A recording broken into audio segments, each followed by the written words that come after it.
आपके आसपास के लोगों ने अक्सर आपको ये एडवाइस दी होगी कि अपने पैशन को ढूंढो, अपने पैशन को फॉलो करो, फिर आपकी लाइफ सेट हो जाएगी। स्टैनफोर्ड के रिसर्चर्स ने इस एडवाइस को सीरियसली लिया और एक स्टडी कंडक्ट करी। उन्होंने 26 साल से कम उम्र के लोगों से एक सिंपल सवाल पूछा, क्या आप जानते हैं कि आपका पैशन क्या है? रिजल्ट, सिर्फ 20% यंग लोगों ने एक क्लियर आंसर दिया। मतलब इस दुनिया में 10 में से 8 यंग लोग बिना किसी पर्पस या बर्निंग पैशन के लाइफ जीते हैं। तो ये एडवाइस जो हर मोटिवेशन रील, करियर काउंसलर या आपके रिलेटिव्स आपको देते हैं, ज़्यादातर लोगों के लिए कम्प्लीटली यूजलेस है। तो अगर आप भी उनमें से हो जिनको अभी तक अपने क्लियर पैशन के बारे में नहीं पता, तो आप फेल नहीं हो, आपको बस एक गलत तरीका सिखाया गया है। तो अब सवाल ये बनता है कि सही तरीका क्या है? स्टैनफोर्ड के रिसर्चर्स बिल बर्नेट और डेव इवांस ने एक पूरी मेथोडोलॉजी डेवलप की है जिसे कहते हैं लाइफ डिजाइन। इस फ्रेमवर्क में डिजाइन थिंकिंग को यूज किया जाता है जो एक्चुअली प्रोडक्ट्स और कंपनीज को बिल्ड करने में यूज किया जाता था। उन्होंने इसी सेम डिजाइन थिंकिंग के फ्रेमवर्क को रीअप्लाई किया आपकी लाइफ पर, और इसी फ्रेमवर्क को कैसे यूज करते हैं आज मैं आपको इस वीडियो में समझाना चाहता हूँ। वो कौन सा ट्रैप है जिसकी वजह से इंसान अपनी पूरी जिंदगी एक ही जगह पर फंसे रह जाते हैं, और मैं आपको एक डिसीजन मेकिंग टेक्निक दूंगा जो आपके फोमो को हमेशा के लिए खत्म कर देगा। पर शर्त यह है कि आपको ये वीडियो एंड तक देखनी है। मैं आपको वादा करता हूँ कि ये वीडियो आपके लिए बहुत वैल्यूएबल साबित होगा। इस वीडियो को शुरू करने से पहले मैं चाहूंगा कि आप स्क्रीन पर दिए गए इन सवालों को अपने लिए येस या नो में आंसर कीजिए। आप इस वीडियो को यहाँ पर पॉज कर सकते हैं और अपना आंसर नीचे कमेंट कर सकते हैं। पैशन के साथ एक और डेंजरस बिलीफ भी आता है। मैं ऐसे कहता हूँ the one best life trap. ये बिलीफ इतना डीप होता है कि हमें पता भी नहीं चलता। हम सोचते हैं मुझे बस ये समझना है कि मुझे लाइफ में क्या करना चाहिए और मेरी लाइफ सेट हो जाएगी, जैसे एक फिक्स्ड आंसर कहीं एग्जिस्ट करता है, और जब तक वो मिल नहीं जाता तब तक हम कुछ शुरू नहीं करते। जब स्टैनफोर्ड में स्टूडेंट से ये पूछा गया कि अगर आपको ये चॉइस दी जाए कि आप मल्टीपल पैरेलल लाइफ्स एक साथ जी सकते हो तो आप कितनी जिंदगियां जीना चाहोगे, तो डिस्कशन में स्टूडेंट्स के आंसर्स अक्सर 7 से 8 अलग अलग जिंदगियां होते थे। इसका मतलब सिंपल है, एक इंसान के अंदर 7 से 8 जनरली अच्छी और फुलफिलिंग जिंदगियों का पोटेंशियल होता है। लेकिन जब हम कॉन्स्टेंटली दूसरों से खुद को कंपेयर करके अपनी वन बेस्ट लाइफ ढूंढने लगते हैं तो हम अपनी ऑलरेडी अवेलेबल अच्छी जिंदगी को इग्नोर कर देते हैं। इसीलिए सही सवाल ये नहीं है कि मेरी बेस्ट लाइफ क्या है, सही सवाल यह है कि मैं अपनी जिंदगी को कॉन्शियसली कैसे डिजाइन करूँ। Step 1, connect the dots. Researchers कहते हैं कि लाइफ में मीनिंग तब आता है जब ये 3 चीजें मिलकर एक स्टोरी में कनेक्ट होती है।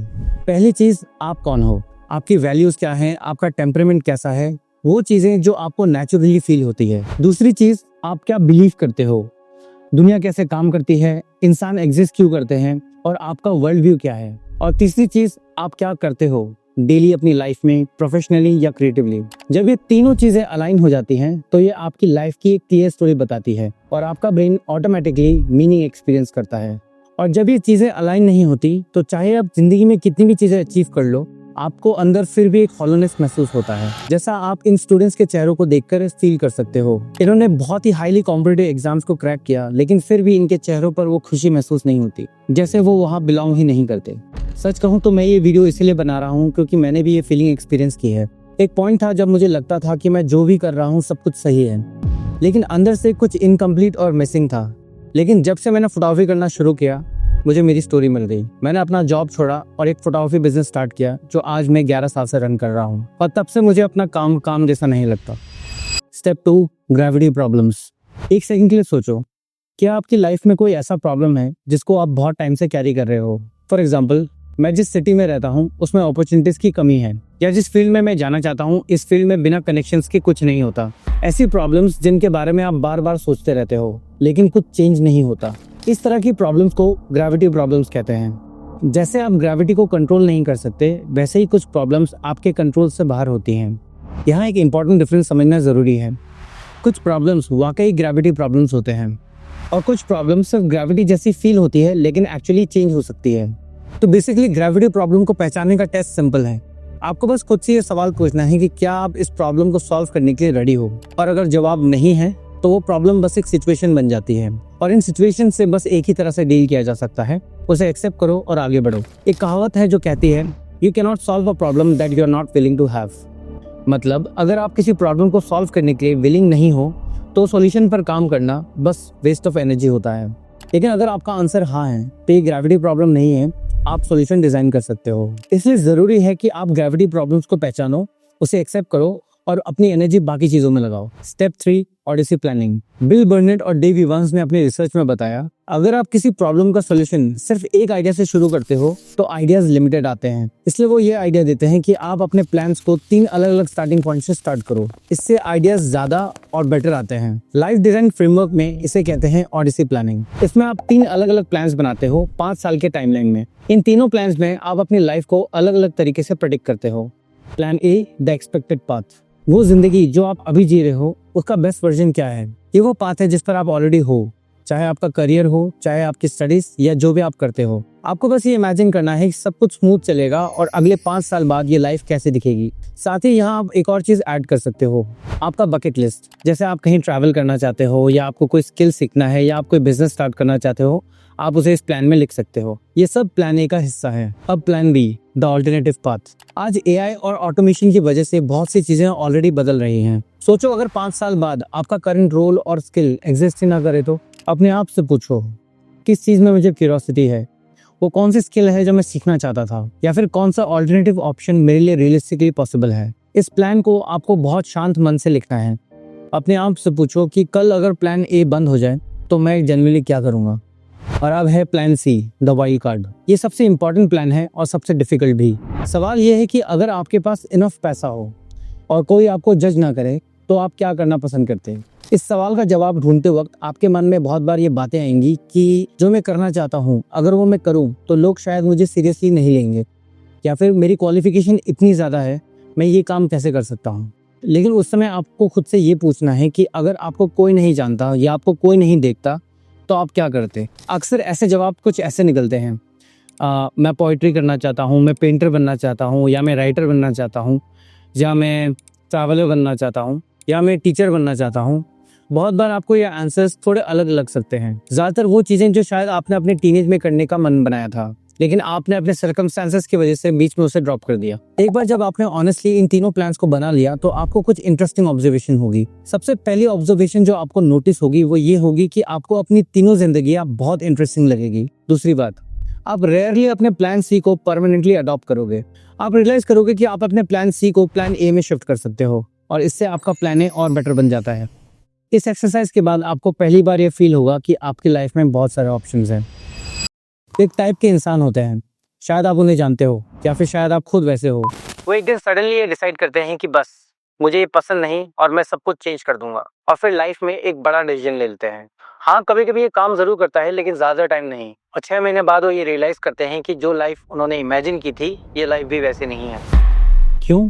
क्योंकि उन्होंने बहुत ही इंपॉर्टेंट स्टेप मिस कर दिया था, प्रोटोटाइपिंग का। Step 4, the prototype testing. Design world में कोई भी प्रोडक्ट सीधा फैक्ट्री में नहीं चला जाता, पहले उसका एक प्रोटोटाइप बनता है, एक रफ मॉडल, सिर्फ एक आइडिया टेस्ट करने के लिए। लाइफ में भी सेम प्रिंसिपल काम करता है। इसलिए कोई भी मेजर बड़ा डिसीजन लेने से पहले एक सिंपल टेस्ट करो। इसे करने के 2 तरीके हैं। पहला है prototype conversation. Science fiction writer William Gibson ने एक फेमस लाइन कही थी, the future is already here, it's just unevenly distributed. इसका मतलब है जो भी लाइफ आप एक्सप्लोर करना चाहते हो वो लाइफ ऑलरेडी कोई ना कोई जी रहा होता है। मान लो आप राइटर बनना चाहते हो तो ऑलरेडी कोई राइटर उस लाइफ को जी रहा है। अगर आप एंटरप्रेन्योर बनना चाहते हो तो कोई एंटरप्रेन्योर ऑलरेडी वो जर्नी जी रहा है। ये लोग आपका फ्यूचर ऑलरेडी आज जी रहे हैं। और अगर आप उनसे सिर्फ एक कॉन्वर्सेशन करो या उनकी कहानी सुनो तो एक इंटरेस्टिंग चीज होती है। रिसर्चर्स इसे कहते हैं नैरेटिव रेजोनेंस। जब भी आप कोई ऐसी कहानी सुनते हो जिसमें आप खुद को रिलेट कर पाते हो तो ये आपके ब्रेन में एक सिग्नल देता है। या तो आपको ये लगता है कि हाँ ये बिल्कुल मेरी कहानी है, या फिर आपको लगेगा कि कहानी सुनने में तो अच्छी है लेकिन ये मेरी लाइफ से रिलेट नहीं होती। दोनों ही आंसर्स वैल्यूबल हैं। इसीलिए उस इंसान को ढूंढो जो आपकी लाइफ ऑलरेडी जी रहा है और उनकी कहानी जानने की कोशिश करो। दूसरा तरीका है प्रोटोटाइप एक्सपीरियंस। कॉन्वर्सेशन से क्लैरिटी जरूर मिलती है लेकिन इससे एक स्टेप और आगे होता है एक्सपीरियंस। एक बार एक कंपनी में बहुत सालों से काम कर रही एक टेक एग्जीक्यूटिव अपने बॉस के पास जाती है और उन्हें एक्सप्रेस करती है कि वो अब इस जॉब को छोड़ना चाहती है और बच्चों को पढ़ाना चाहती है। लेकिन वो हेजिटेंट थी। उन्हें डर लग रहा था इस बात का कि अब वो 45 साल की हैं और अब क्या वो स्कूल वापस जा पाएंगी बच्चों को पढ़ाने के लिए, और क्या आज की जो नई जनरेशन है उनको सीरियसली भी लेगी। लेकिन उनके बॉस ने यहाँ स्टेप इन किया और उन्हें एक सही एडवाइस दी। उन्होंने कहा कि आप पहले सब कुछ डिसाइड मत करो, एक बार आप जाओ और अपने आप को टेस्ट करो। उनके बॉस ने अपने एक फ्रेंड के कॉलेज में उन्हें बस एक लेक्चर लेने के लिए अपॉइंट किया, और जब वो उस क्लास में लेक्चर देने गई तो उन्होंने ये रियलाइज किया कि बच्चे मुझे सुन रहे थे और उन्हें पढ़ाने में बहुत मज़ा आ रहा था। बस ये जो उन्होंने फील किया, यही डेटा है। ये फीलिंग लॉजिक से नहीं आती, बल्कि एक्सपीरियंस से आती है। बाद में उन्होंने 3 और प्रोटोटाइप लेक्चर्स लिए और फाइनली उन्होंने अपने करियर शिफ्ट करने का प्लान बनाया। तो बेसिकली रूल सिंपल है, कोई भी बड़ा डिसीजन लेने से पहले एक छोटा सा टेस्ट रन कीजिए। पहले कॉन्वर्सेशंस करिए, फिर एक्सपीरियंस लीजिए और फिर डिसीजन लीजिए। सीधा किसी डिसीजन पर जंप मत कीजिए, क्योंकि रियल डेटा से लिया गया डिसीजन हमेशा इमेजिनेशन से लिए गए डिसीजन से बेटर होता है। Step 5, choosing the right way. ये स्टेप डिजाइन थिंकिंग का आखिरी स्टेप है और मुझे पर्सनली ये स्टेप सबसे ज्यादा हेल्पफुल लगता है। इस स्टेप के 4 सिंपल पार्ट्स हैं। पार्ट 1 में हम देखेंगे कि लक कैसे काम करता है। टोनी शे एक अमेरिकन एंटरप्रेन्योर और बिजनेसमैन है। ये अपनी कंपनी में एक बहुत ही इंटरेस्टिंग टेस्ट रन करते हैं। ये एम्प्लॉयज को हायर करते वक्त पूछते हैं कि वो अपने आप को कितना लकी मानते हैं। इसका जवाब उन्हें यस या नो में देना होता है। जो भी कैंडिडेट्स यस बोलते हैं उन्हें इंटरव्यू में आगे जाने दिया जाता है और जो ना बोलते हैं उन्हें रिजेक्ट कर दिया जाता है।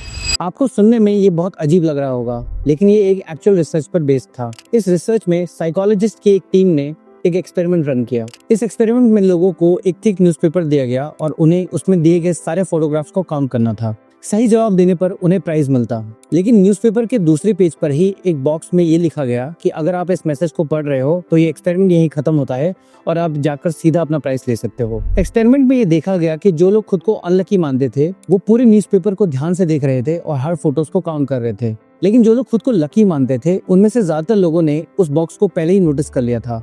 इसका रीजन सिंपल है, लक चांस से नहीं आता, लक अटेंशन से आता है। जो लोग अपने आप को लकी फील करते हैं वो लोग अपने सराउंडिंग्स को ज्यादा ध्यान से देखते हैं और इसीलिए उन्हें अपॉर्चुनिटीज भी ज्यादा नोटिस होती है। इसीलिए जब आप अपनी लाइफ को डिजाइन कर रहे हो और अपॉर्चुनिटीज को एक्सप्लोर कर रहे हो तो अपना पेरिफेरल विजन खुला रखो। कभी कभी बेस्ट अपॉर्चुनिटीज वहाँ एग्जिस्ट करती है जहाँ आप देख नहीं रहे होते। पार्ट 2, ऑप्शंस नैरो करो, 5 से ज्यादा नहीं। अब जब आपने बहुत सारे ऑप्शंस कलेक्ट कर लिए हैं तो नेक्स्ट स्टेप है ऑप्शंस को कम करना। स्टैनफोर्ड के रिसर्चर्स ने एक और फेमस एक्सपेरिमेंट किया। उन्होंने एक ग्रोसरी स्टोर में एक टेबल रखी। पहले हफ्ते उन्होंने 6 अलग अलग जैम्स के ऑप्शंस रखे, लेकिन दूसरे हफ्ते उन्होंने ऑप्शंस बढ़ाकर 24 जैम्स रख दिए। एक्सपेरिमेंट में ये देखा गया कि पहले हफ्ते जो भी लोग टेबल पर रुके उनमें से 1/3 लोगों ने कोई ना कोई जैम खरीदा, लेकिन दूसरे हफ्ते पहले हफ्ते से ज्यादा लोग उस टेबल पर रुके। उन्होंने ज्यादा चीजें ट्राई करी, लेकिन सिर्फ 3% लोगों ने कुछ खरीदा। साइकोलॉजिस्ट इसे कहते हैं चॉइस ओवरलोड। जब ऑप्शंस ज्यादा होते हैं तो ब्रेन कंफ्यूज हो जाता है और डिसीजन लेना मुश्किल हो जाता है। इसलिए ये सिंपल रूल यूज करो और 5 से ज्यादा ऑप्शंस मत रखो और उन्हीं में से डिसाइड करो। पार्ट 3, अपनी गट फीलिंग को सुनना सीखो। डिसीजन सिर्फ लॉजिक से नहीं होता। आपके ब्रेन में एक बहुत ही इंटरेस्टिंग पार्ट है जिसे कहते हैं बेसल गैंग्लिया। कब आप अच्छा फील कर रहे थे, कब आप बुरा फील कर रहे थे, कब आप एनर्जाइज फील कर रहे थे, ये सारे इमोशनल ट्रिगर्स इसी एरिया में स्टोर होते हैं।